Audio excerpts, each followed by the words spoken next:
এই গরমে প্রতিদিন চিকেনের একঘেয়ে ঝোল না বানিয়ে চিকেনের এই রেসিপিটা বানিয়ে নিতে পারো।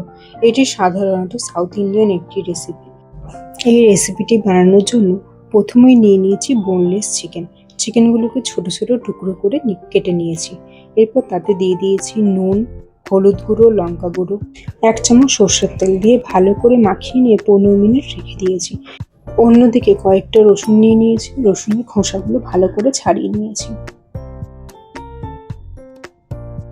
নিয়ে নিয়েছি দুটো পেঁয়াজ, পেঁয়াজগুলোকে কুচি কুচি করে কেটে নিয়েছি।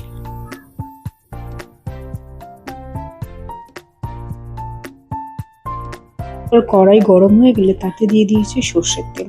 সর্ষের তেল গরম হয়ে গেলে দিয়ে দিয়েছি কয়েকটা কারি পাতা।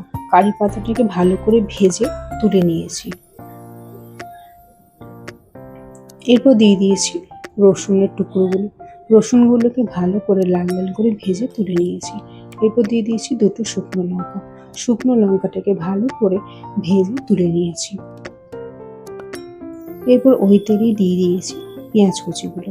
পেঁয়াজ কুচিগুলোকে ভালো করে ভেজে নিয়েছি।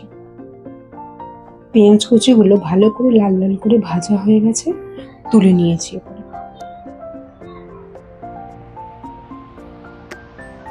ওতে আরও 1 চামচ সর্ষের তেল দিয়ে দিয়েছি, দিয়ে ম্যারিনেট করা চিকেনগুলো দিয়ে দিয়েছি। এবার ম্যারিনেট করা চিকেনগুলো ভালো করে দুদিক লাল লাল করে ভেজে তুলে নিতে হবে। বেশ কড়া করে চিকেনগুলো ভাজতে হবে।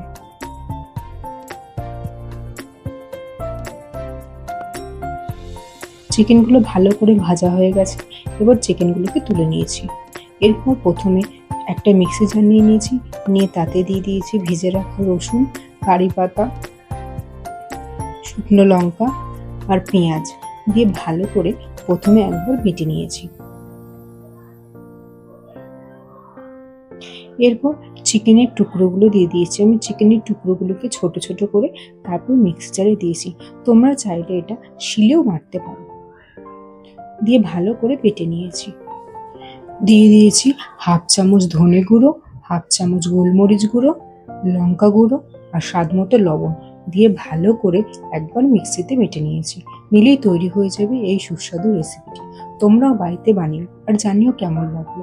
যদি ভালো লাগে তাহলে একটা লাইক করে দিও। অন্যান্য রেসিপির জন্য চ্যানেলটা সাবস্ক্রাইব করে দিও।